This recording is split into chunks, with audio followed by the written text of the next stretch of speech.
Hello, how's it going? Well, thank you. How about yourself, Joe? Doing very well. Doing very well. Summer is Yeah, upon us. speak for yourself. I'm looking out the window right now, and it's dumping mad rain, and it's actually really cold here. So, um, I'm in the Bay Area, and we've had an extended fall since about October or November, and it really hasn't ended. mm, I kind of hope it continues though.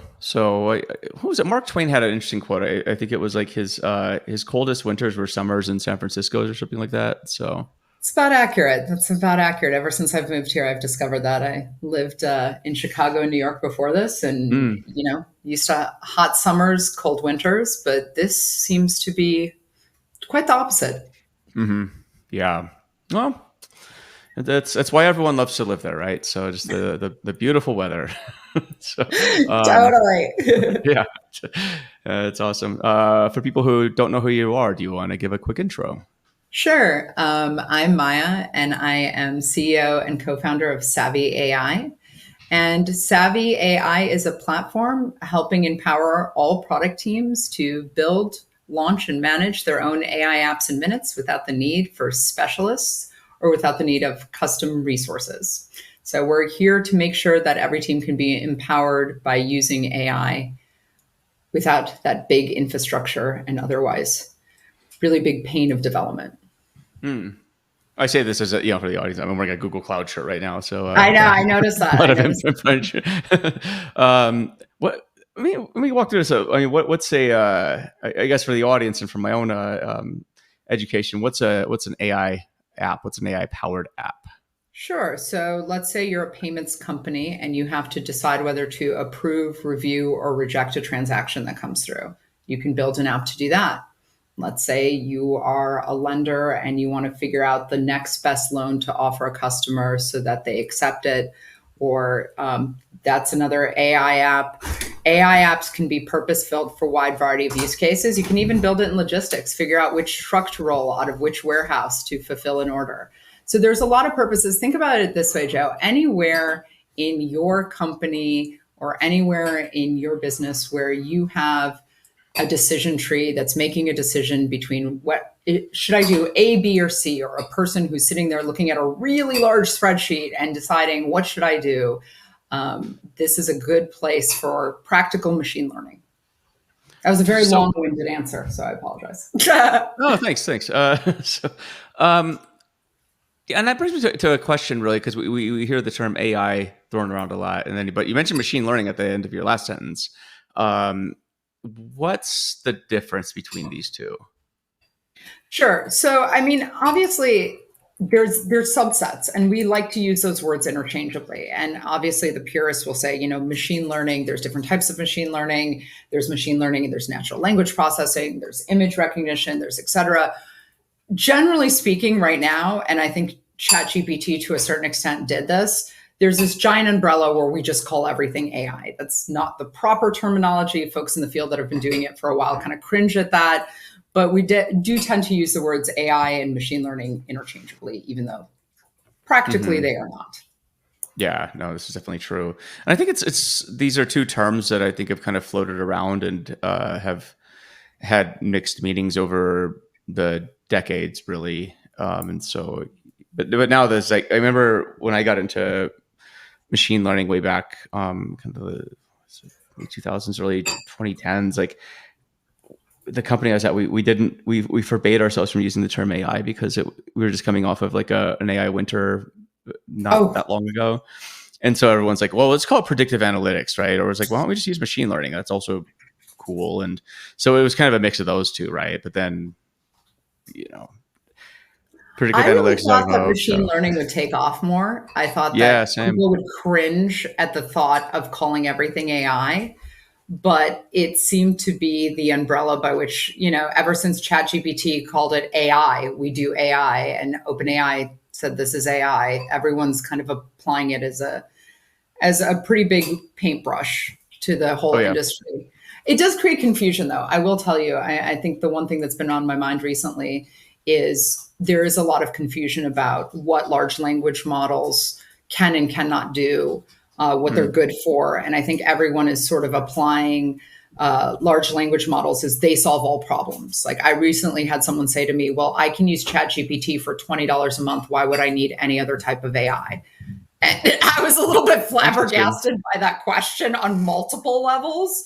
But when it came out and I realized, wow, I mean, I understand how from an outside in point of view, that seems like a pretty reasonable suggestion, however misguided it may be. Well, yeah, and I mean, there's a lot to unpack there, which I'm sure we'll talk about through the conversation. But there is definitely a belief that stuff like ChatGPT can do anything, and I've seen people try and do everything with it, and I think it provides almost convincing answers to a lot of stuff. Thankfully, it also will tell you when I am a I'm a bot and I can't do that. But there's definitely classes of problems, right? That you just if you kind of have an inkling or have been exposed to, say, machine learning techniques, for example, you kind of know the boundaries of where stuff like ChatGPT is useful and where you probably want to look elsewhere. Like, before we started the show, I showed you a chore list I had ChatGPT make, right? That equally divides work amongst all my family members. And I think that was awesome. And I even told it, like, look, one of the kids is too short to, unload the dishwasher because he has to put dishes back. And it was smart enough to do that. But that's not the same type of, process that's going to be figuring out logistics or, time series Exactly, forecasting. or continuous rapid decision making, and then taking into Yeah. account the new data coming in. And that's look. Amazon recently, I think it was Business Insider recently published a list that was leaked, if you will, out of Amazon of the employees thinking of many different use cases for ChatGPT. My favorite one is to write the memos that Amazon likes to use to pitch new business ideas, because Amazon is very Hmm. famous as a company for not liking to use PowerPoint, for Hmm. eschewing slides and saying that everyone should read this multi-page business memo. And of course, an employee cleverly said, hey, you know what we can use ChatGPT for? Like writing these memos. And that's a great use case. If you Right. gave it an outline, it will fill out the rest of the content you need for that memo. But also, like the whole reason they did the memo is to promote critical thinking about the ideas that they're And trying now to you've express. outsourced that to a large language model that it will give you great generic answers. So you Yeah. kind of have Like, to wonder where the outlier ideas, how they will be put through that ringer and what will come out. Will it be a little bit more mhm. bland and not as interesting? Right. Yeah. I could definitely see an Amazon meeting where people are reading through the famous 6 pager that somebody wrote with ChatGPT, and they're like, okay, let me ask you some questions. I'm like, I don't know the answers to your very basic questions, but Like, this was it is clearly it is not a written by me. right. So you got to ask ChatGPT some follow up questions on it. Yeah, that's a pretty interesting I've often found that when image. people are willing to outsource all their thinking to a large language model, you have to kind of wonder, are they themselves creating a situation where they're no longer useful? Um, Yeah. Obviously, human beings are great at creativity. We're great at low data situations where we don't know what we don't know, and we're good at those types of situations and thinking intuitively and creatively. And I, that needs to be considered when we think about machine learning. And a term I've heard recently that I loved was machine usefulness. That we should stop thinking about it in terms of machine intelligence, and we should start thinking about it in terms of usefulness. How can we use these tools to further our own intelligence? How can we use these tools to further our own insights rather than being dependent on them, quote unquote, thinking for us? Mm. That's really interesting. I haven't thought of that before. The notion of machine usefulness. I mean, how much of that have you tried to convey when you're thinking about your own company then, and the products that you're creating? So we try to be a tool that helps teams find that usefulness, if that makes sense. Like right now, we've had a process of how teams have worked and built software. A lot of decision trees, a lot of if then statements, a lot of human intuition, and then testing that human intuition and iterating in one sprint after another. We see AI and we see machine learning specifically as a really great complement to a team's existing knowledge and skills and just being able to sort of process through all that data and bring out those insights and help teams just achieve more and work more productively, especially on things where their time is not necessarily best used in looking at spreadsheets with thousands and thousands of row of data. Their time is best used being strategic, now knowing, okay, what do we do next?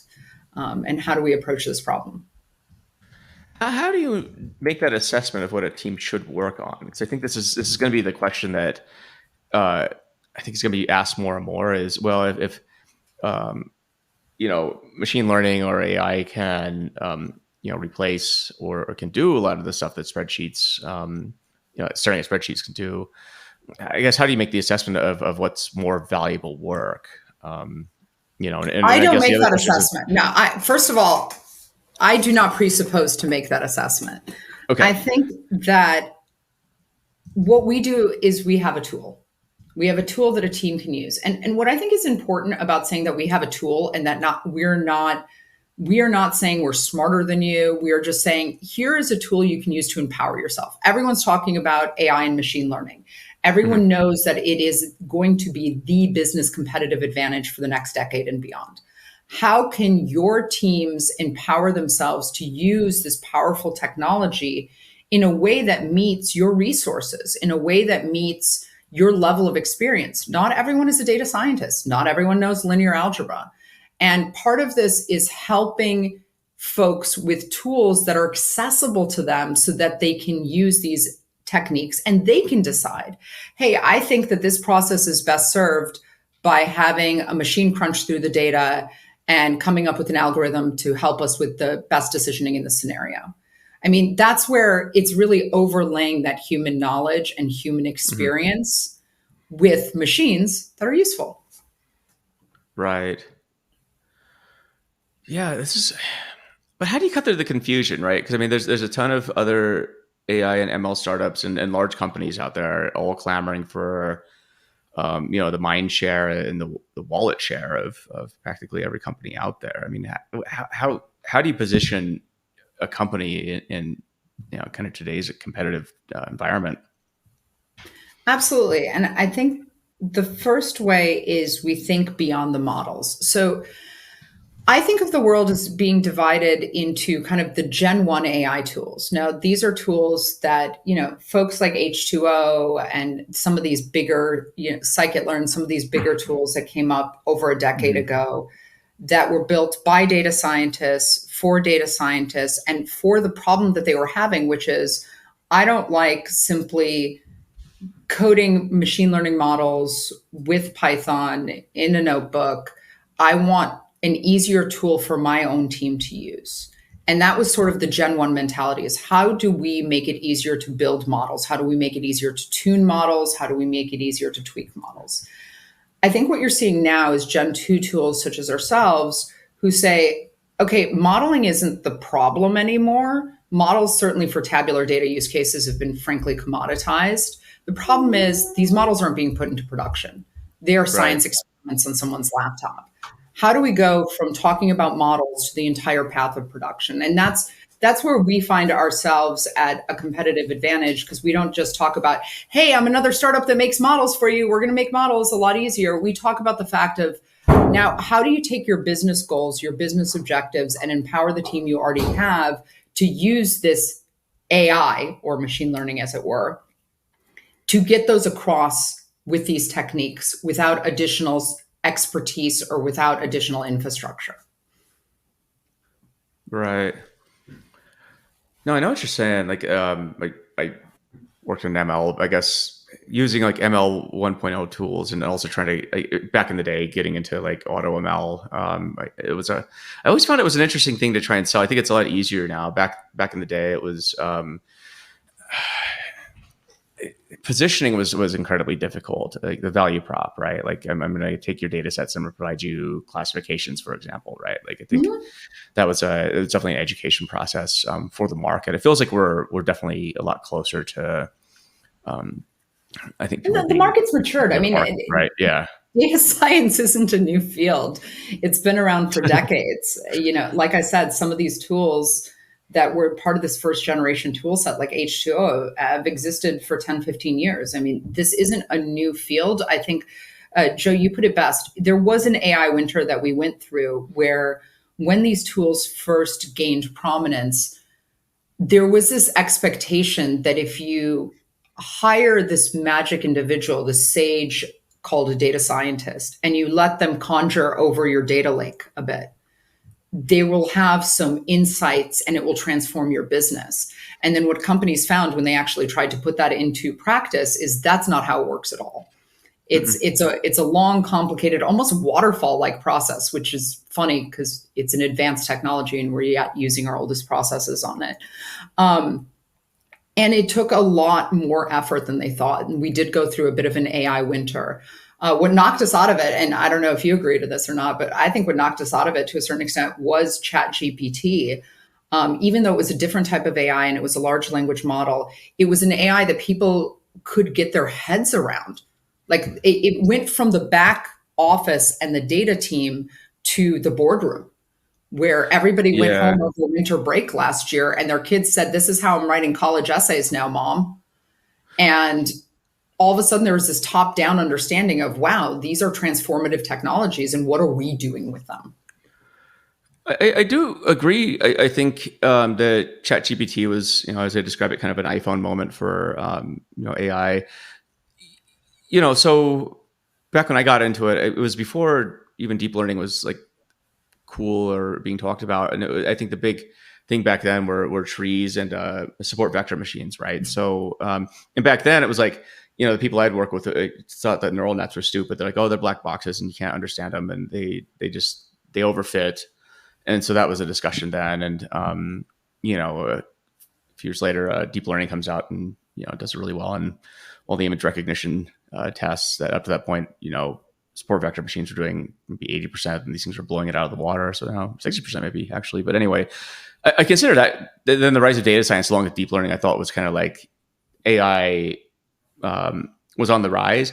But then I think to your point, what happened was people would hire data scientists and dorks like myself, and and it was really hard, right? Because a lot of cases, companies didn't have data upon which to do any data science, and so herein lies the problem. That's why I got into data engineering, and I was fully expecting there was going to be an ensuing AI winter, actually, with kind of large language models and generative AI sort of doing their stuff on the sidelines, which I mean, was cool, but it wasn't. There are definitely companies like Stability raising a ton of money, right? And OpenAI was pivoting into large language models that they had 2019 and so forth and on. But it was like, but ChatGPT, I think, was the saving grace where it was like, okay, this is like wide open now. And because I think that I was predicting the death of data science, to be perfectly frank. And I talked about this publicly. I'm like, I don't see the current way we're doing things as being sustainable or adding much value. So Do you think that data? I'd love your perspective on this because I have read what you've talked about data science versus data engineering, and oftentimes I've read over the last 6 months folks almost calling themselves like reformed data scientists on LinkedIn, and you're one of them. I was the And first. I think I was the first one, and or at least and person it talking about became it. a Yeah, movement. People would say, no, yeah. I've given up data scientists. I've seen the light. I need to be a data engineer.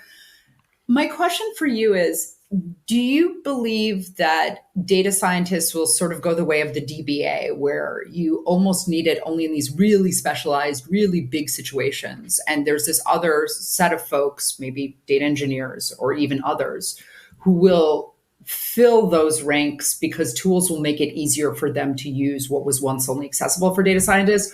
Or do you think that the data science role will start evolving into something less making models more strategic? Like, how do you think that evolution will play out?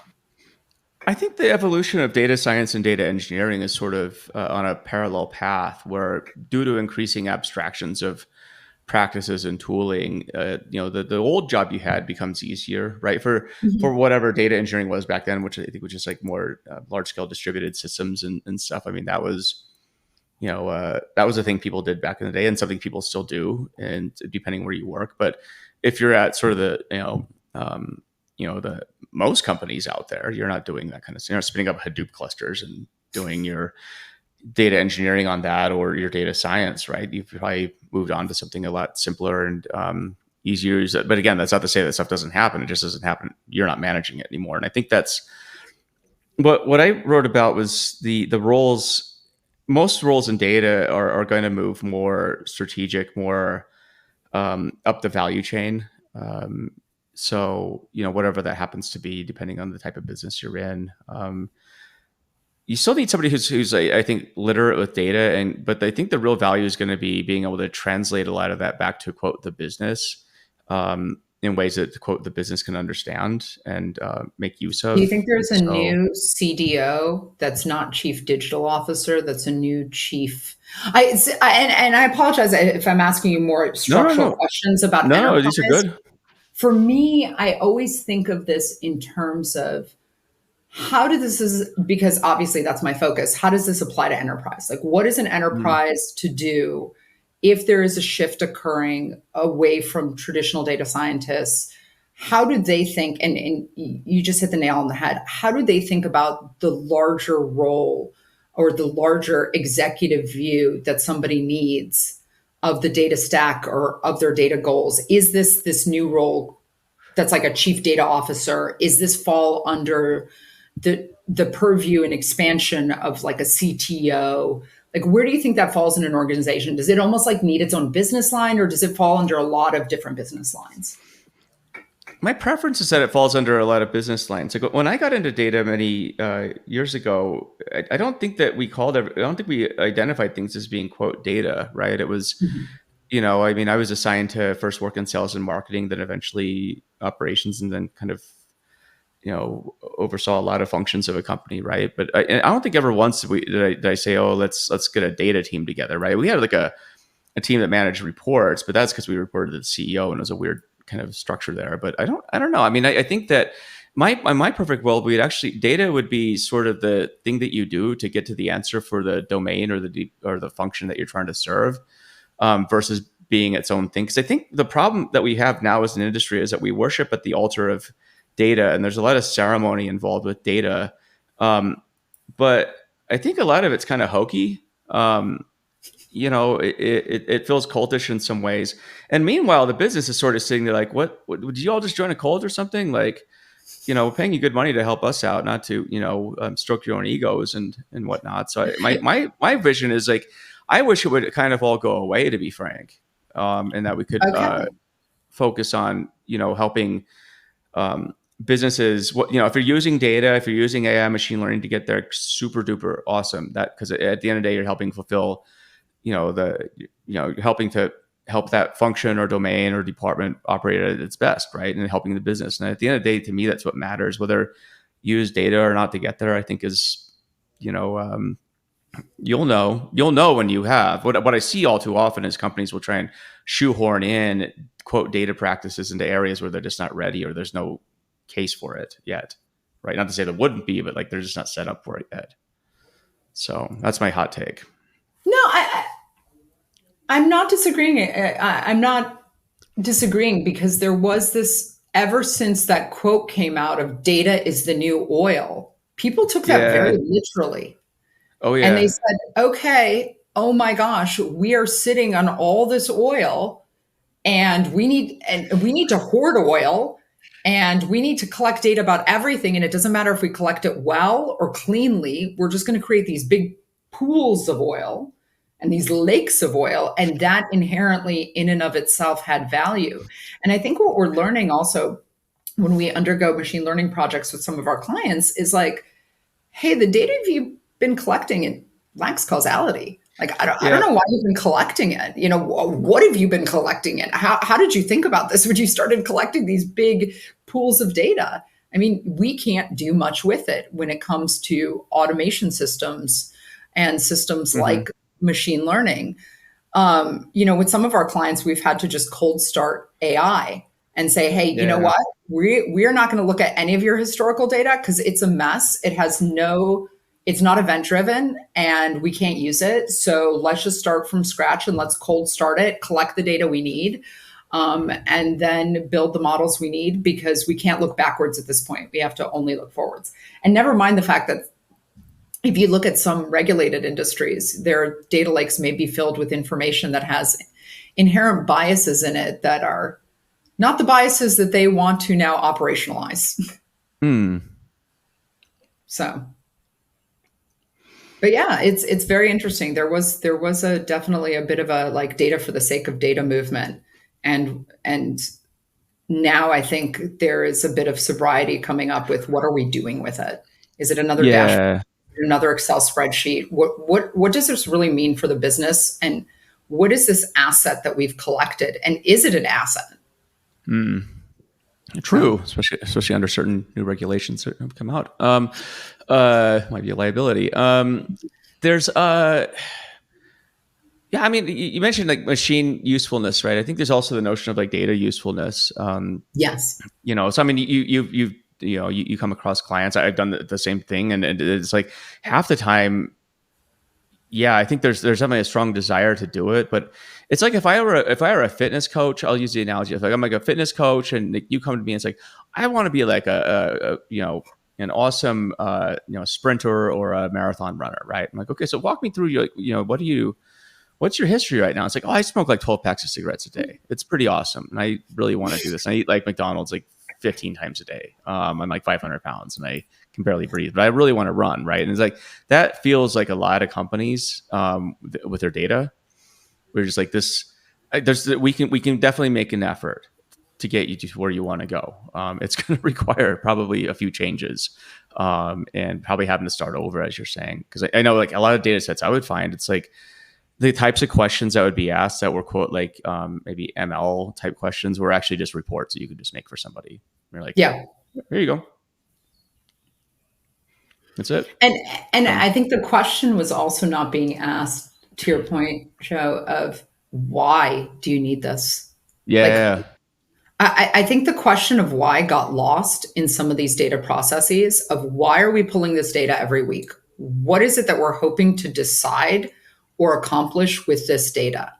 And Mm, it became this routine of pulling data or of yeah. generating these reports or these dashboards in Tableau or in Doma or whatever, insert your flavor here. And it feels like they were done for the sake of doing them versus for the sake of saying, what is it that we're trying to figure out here? And is this even the best technique to figure it out? Is it really even machine learning, or do you need me to just query a database somewhere? And why? Well, I can give you a couple reasons why that I saw, and candidly, depending on the type of company you're at, like so startups, if you were doing quote machine learning, you could get a few more points in your valuation, right? Because it's like, oh, these guys are obviously sophisticated, right? So say you're a It CTO helps at, when you at have maybe AI in your name too. That's why I put it in there. Savvy AI, not I AI. have it twice actually. We do have it. Thank you, Joe. You're one of the few people who've noticed that ever, and we thought we were so clever. But you're one of the few And if you people. flip it upside down, you still have AI twice. Actually, it's I'm kind of funny. just saying, Joe, you are truly savvy in all respects of the word. Thank you. Uh, but okay. So the other thing I noticed, I'd love your take on this, is when you get a maybe an executive in there who wants to say, oh, we're doing AI now, right? Like we have an AI initiatives underway. I mean, this is a real thing that does happen, right? I don't think anyone's going to fess up and admit this in public, but I'd be willing to bet good money that a lot of the quote AI initiatives that you see in companies, or I wouldn't say a lot, but a sizable number, are probably kind of fishing, for tangible use case in that. I've seen stuff like this where it's I've seen some executives say, look, I mean, pointing to like linear regression stuff. It's like, well, we're doing machine learning now. I mean, that's like that's good for you. More power to you. But it does I think, happen. yeah, but it happens because if you're approached by vendors, consultants, et cetera, that start the question with where do you want to AI, that's the answer you're going to get. Yeah. And I think when we try to talk to folks, we don't ask where are you trying to AI. We say, tell me about your business.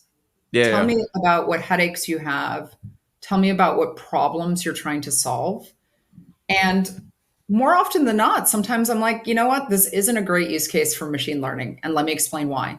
Like I Right. recently spoke to a business who had a certain type of problem with assigning snowplows to locations. They managed a lot of CPG locations all over, and they had to assign snowplows, but it only happened very rarely. This problem set only happened rarely.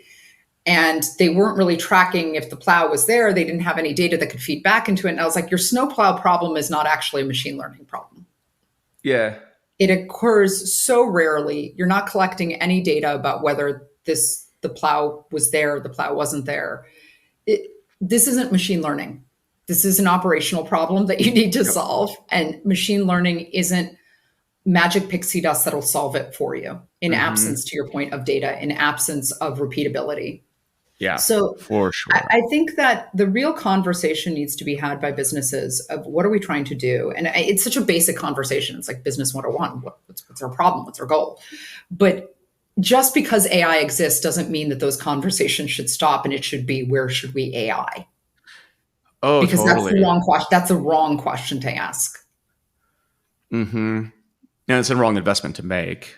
Um, I'd love your take on this, though. I mean, so a lot of the types of problems that we're talking about, these could be solved using techniques that have been around for many, many, many decades. But now generative AI comes along, and now the most recent earnings season, for example, there's not a CEO in the land who's not on an earnings call saying, oh, we don't have an AI initiative at all. Like, I mean, to the T, it's expected that you have to say AI a few times in your earnings call because that's going to be scraped and analyzed and so forth. And it seems to be sort of the new mandate now, just like, having a blockchain mandate back in the day. By back in the day, I mean, a few years ago was also I the was going to say, but mandate back in there the as day, you mean well. 2 years ago? Because Yeah.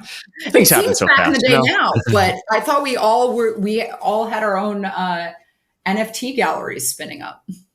Well, I still do. I mean, I'm I, just kidding. I'm just joking. Point me But to it, man. Point me to it. I want to get my official limited edition. Well, I'll give you an example though. There was a C level that I'd worked with, and a great guy. But when I first met him, he was like, yeah, it's a big distribution company, but he's like, I want to have blockchain inventory on blockchain. I want to have self driving cars. I want to have electric trucks in my fleet and all this stuff, and like AI everywhere. And I was like, that's interesting. This is also like, kind of middle of the last decade. And I was like, it's going to be really hard to do all this stuff for one because it's, I don't know if you have much data. And but it was one of these things where I felt like it was also, if you could pull this off, then it's like, then you can show off the cool, accomplishments, or, show off the cool diagrams that I built to other CTOs and be like, hey, like this is what we're building here and stuff. So I felt like it was really driven by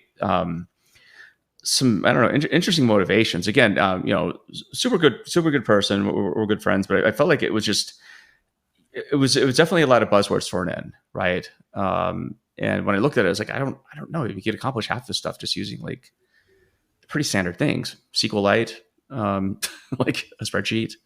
I don't, so, I but think now, that in earnings season today, every 5 times you say AI, you bump a quarter point on your stock. yeah, So that's why yep, you're seeing all the conversations. And every time you say metaverse, mm. down 2% at least. But to your Oh, point, oh yeah, and to your point, you had to have a metaverse strategy a year or two ago as of well, course you did. Of course right? you did. Yeah. Um, AI, like fundamentally, AI is different. I mean, buzz aside, and currently there's a cacophony of buzz, but buzz aside, AI's been there. It's just been quiet. It's been quietly there. Machine learning has been quietly there. Your data teams and your engineering teams have been quietly working on things. There's just this new gloss to it because there is now a branch of AI that had a visceral, that the executive teams, and not just executive teams, like the media, everybody just understood in the same way they understood the iPhone. Joe. Like they got it. They're like, oh, I don't know what mobile is. Mobile seems like this weird geeky thing from people talking about 3G networks or whatnot, and bandwidth, and what is this nonsense? And all of a sudden, everyone's like, I have app on my phone. It does this. This is amazing. Right. And that's the same thing that's happening with AI. So I think you're seeing this pull towards AI generating from large language models because that's what people seem to understand, and not how they work, Yeah. just that they do work. And not how they can be applied to their business, just that they think it could. And it seems like an easy button for so many of the tasks that we don't love doing every day. Like, who Oh yeah. loves writing long memos? Unless you studied comparative lit in college, not a lot of people get their daily joy out of writing summary emails and memos. And so there seems to be this great understanding, but back to your point, it doesn't mean that it applies in all cases. It doesn't mean that, for example, I've said this to somebody. I was like, somebody said to me, we're exploring building our own LLM for our company. And I was like, and how much data do you have? Like, what are you going to train it on? Just out of curiosity. And that hasn't been thought through. It's just like, well, we have 15 one sheets, and we have some processes documents, and we're going to use that to train an LLM. And I was like, oh, okay, good luck with that. I'd love to see what it comes out with. But this effort that OpenAI and the others in the open source AI community have, this effort has been quietly years in the making. This hasn't been something that somebody grabbed a few one sheets off a website and said, now I have a chatbot that can tell you all the solutions to my business problems. It just doesn't work that way. But I think the pendulum will swing back to normalcy. I mean, this is part of your standard kind of hype cycle. Like, oh, it totally is. We all learned a new word. Let's use it in a sentence every day. Yeah, I mean, it was interesting too. A couple of weeks ago, I gave my favorite talk of the year was at my sixth grade son's class, and we were talking about AI, and that was a lot of fun, right? Because I mean, they've heard a lot about it too. The first question I asked is, okay, so who's heard of AI, and when the next thing is, what is AI? And most of the kids are like, oh, it's going to take over the world. And I thought it was fun, and it was fun going through, and I think giving them a good, good glimpse of the reality of it, as well as the limitations, right? So everyone had heard about ChatGPT. Nobody had really used it. So it's like, I have it on my phone. It's like, go to town on it. Just ask questions that you would ask your teacher. Maybe ask questions that would be on your tests. I'm sure the teacher really appreciated it. He did actually. He did on that. No, he actually liked it a lot, because he's like, the kids are going to use it anyway. And I'm like, so I said, why don't you understand the boundaries of this thing that you're querying? Right. And so they quickly realized, okay, this isn't like Skynet or something. It's, it's a text box that I can put things into and I get things back. Sometimes they make sense, sometimes they don't. And I showed them like a lot of times where it was like completely off, and they're like, oh, interesting. Okay. So it was fun. From an educational point of view, I totally agree with you, Joe. It's here. We can't pretend it doesn't exist. It's like a calculator. Yeah. We just cannot pretend anymore. And the banning of ChatGPT in classrooms, it's frustrating to me because there's these tools out there, and this is kind of an aside, but there's these tools out there that rate whether the essay was written by AI or not. And the kids are getting caught up because oftentimes the assignment is actually very formulaic. So their answers and the way they're taught to write is actually very formulaic, and they're being caught up in cheating scandals that they definitely do not deserve to be caught up in. But instead of focusing on whether they're quote unquote cheating with ChatGPT, let's do what one New York school district did, which is let's empower the kids with the tools, put ChatGPT in the classroom, and teach them exactly what you did with your son's sixth grade classroom. Teach them what the limitations are. Show them how it's sometimes wrong. Show them how misinformation can be created. Make them smarter consumers of data and information, and make them aware of the limitations of these tools and where they should be applied and where they shouldn't be applied. And that will help them more in life than simply saying, never touch this again. It's banned in schools. Oh, yeah. Yeah. And then, in fact, it more emphasizes the need to focus on understanding the first principles, and because if you can't understand the first principles and how to assess, whether things are factual or not, you're sort of screwed in a lot of ways, to be frank. right? Whereas if you have I think hopefully it fine tunes people's BS detectors. I mean, because the question I'd always ask the students was, well, how do you know it's right? Tell me, like, show me that it's correct, right? And so that was a thought experiment that I don't think that they had really thought through before, because they just, I was like, don't take the answers at face value, just like you wouldn't on the internet. You should do your homework and whatnot. I mean, so I'm holding up, the audience can't see, like a calculator watch, right? So I remember back in the '80s when I was in grade school, and we would wear these, and they were banned. You couldn't wear these at school because you might be caught cheating on your your arithmetic test or something, right?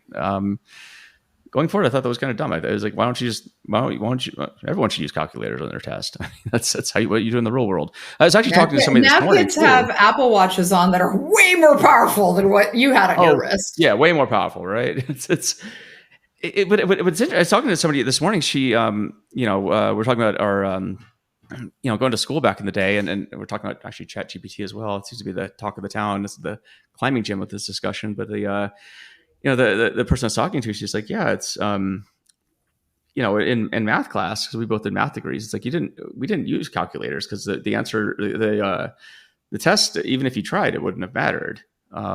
So it's like, because you're getting to sort of first principles and how things work. And that's the difference between learning to learn and rote Mm-hmm. memorization. Yeah. Because if your goal is rote memorization and that's how you're teaching your kids to learn, then yeah, ChatGPT is going to be incredibly useful because it'll just regurgitate information. You'll never learn if they learned. But if you teach them how to learn and you teach them mental pliability and how to ask the right questions and how to get the answers that they need in a situation, even if those answers require tools like ChatGPT or others, you're actually setting them up for far more success in life because you are making them lifelong learners rather than Mm-hmm. lifelong memorizers. Because I can guarantee you the classes I had in school where I just had to memorize passages out of a book and recite them. What did I get out of that? I know some poetry that's in the back of my head, but the classes where the teacher challenged us to assess and to question made me a better learner for the rest of my life. Interesting. So, yeah, that's. Well, I mean, when did you? entirely off topic. We're now reforming the education system in America, so it needs to be done. Well, speaking of reform, something else. Wow, really smooth. You wanted to? I like that. I'm savvy. I think one of the other things that was on your mind was the regulatory landscape right now with respect to AI.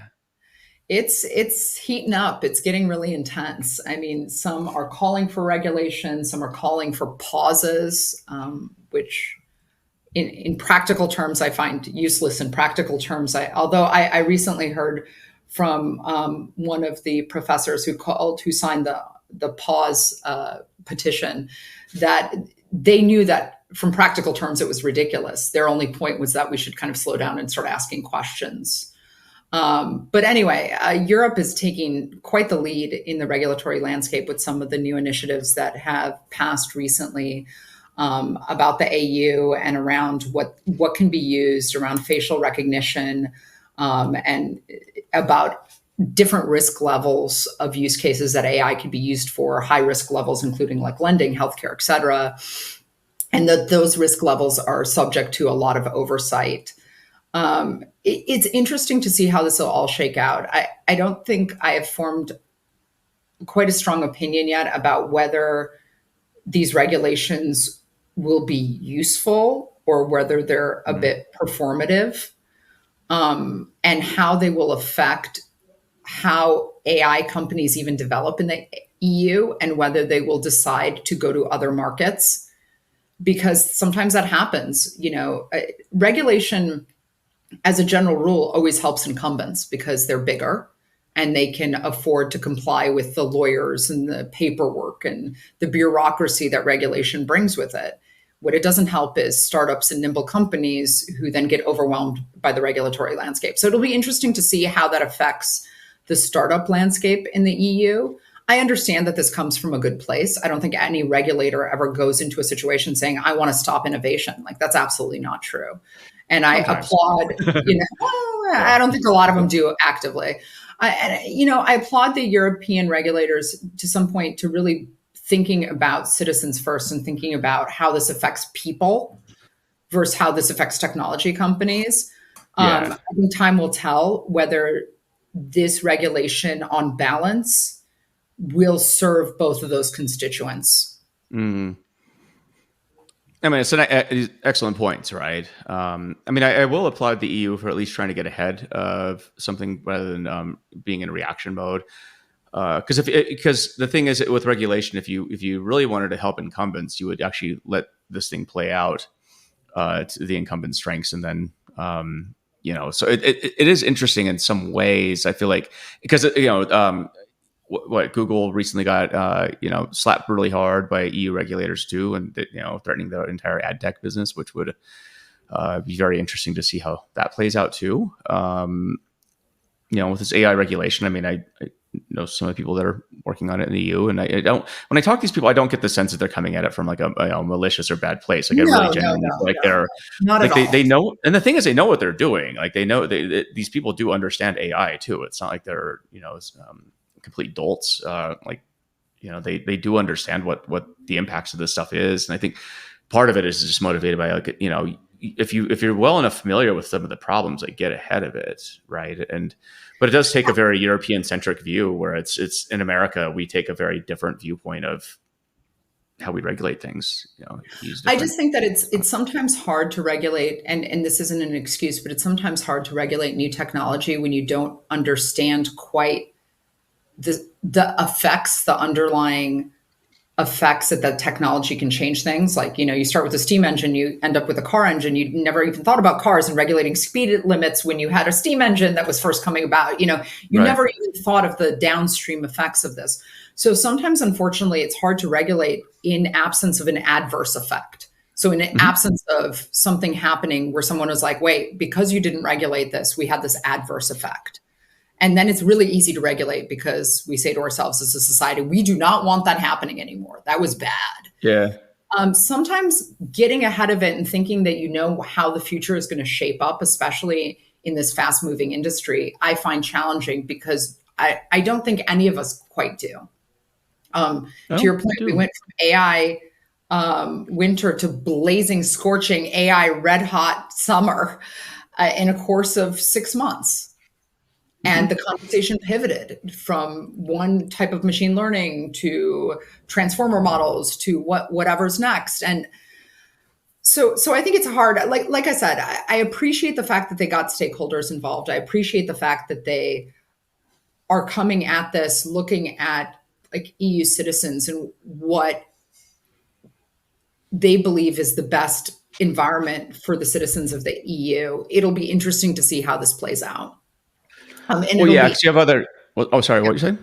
Oh no, it'll just be interesting to see how competitive then EU companies can be on a global landscape where other countries may be playing by a different set of rules and have a different, more robust set of data, and how that will affect the competitiveness of EU companies. We'll see. Yeah, I mean, the EU, I think, has a lot of other things you need to think about too with respect to competitiveness, right? I mean, labor, for example, right? Like, it's impossible to fire people there, so that inherently, it benefits workers as an employer. It's a mixed bag sometimes, and so whereas you have a lot more flexibility in places like the U.S., where you can move faster with stuff. Employees, for better or for worse, most states are right to work, and so it's also like all the other stuff that's kind of I think both helping the EU and possibly holding it back, right? But the AI stuff is definitely it's just another consideration, especially when you deal with the fact that there's the potential for the automation to change the nature of people's work, and what do you do Oh, then? absolutely. And I think So that's been an increasing conversation. Although I find it funny that some of the folks that originally were generating the headlines about, oh, it's going to replace jobs, are now pivoting to, well, 10% of your job that you really hate, it'll probably replace. But unless, you're that unfortunate attorney who outsourced his brain to ChatGPT that then went on to cite yeah. fake legal cases it will unlikely full on replace your job anytime soon unless you do things like that. And that's not a question or a fault of ChatGPT. That's individual decision making at play. I mean, that's like calling like a psychic on the phone or something and asking for advice too. In my opinion, it's just like, I mean, it clearly says in ChatGPT the answers may be wrong. I don't know. I mean, it's you know, it's fascinating. It's interesting. I just feel like we're definitely living through an inflection point in real time, and We're living through a white collar industrial revolution, and I think that that's oh why yeah, you probably see so much on platforms like LinkedIn. You see so much anxiety about AI because when it was a oh yeah, blue collar revolution, people are like, "Ah, this doesn't really affect me. I'm a knowledge worker. I'm fine. My job is secure." yeah, But we're living through a different type of industrial revolution right now where folks that thought that, oh, AI is going to replace quote unquote manual labor or, with robots are now like, no, it can do other things as well that may challenge some of the usefulness of some of the tasks that you're doing. Oh, I think it can do it a lot more quickly. In fact, I'm encouraging my kids to look at roles that can't be. And that was the other advice I gave to that sixth grade class was look at jobs that are going to be very difficult to automate. And I brought up the skilled trades, apprenticeships. Like these, I think are very valuable, very noble professions that for some reason Agreed. knowledge workers Agreed. like completely crap on. I'm like, Oh, okay, you try and plumb your house or fix your electricity without somebody. Go as for a it. person Have a nice who's recently had problems with her shower plumbing, absolutely. Like day. I don't I think we need to do a lot more with vocational training in this country and talk a lot more about how this is a great job. And there's so much need for it and there's so much open positions for it and you don't have to work in an office. There's lots of other types Right. of jobs and opportunities out there, and there's no right path. It's not always the way that we thought it was. It's like you get Oh this, no, so get yeah, a I think, degree. like All I this. said, we have to make the future workforce flexible Yeah, continuous learners. That's our job as agreed. parents and as Yes, educators and as citizens. as citizens. Well, awesome. Great chat. Probably keep going, but I imagine we'll have kids at home, so we got to I take care do of them now. apparently have other things to do today, but I have Yeah. really enjoyed spending this last hour with you, Joe. It's always Likewise. wonderful talking to you. I love your Yep. insights Thank you very much, and likewise. about data and So, beyond. yes, for dating and beyond. For people who want to learn more about you and what you're up to, how can they do that? Absolutely. They can either connect with me on LinkedIn. My name is Maya. Last name is Mikhailov. It's spelled quite a doozy, Mikhailov. Or they can check me out at savvyai.com. Perfect. I'll put this in the show notes. All right. Have a wonderful day. We'll talk to you Thanks, Joe. soon. You All too. right. Thank you. Bye. All right. Bye bye. Just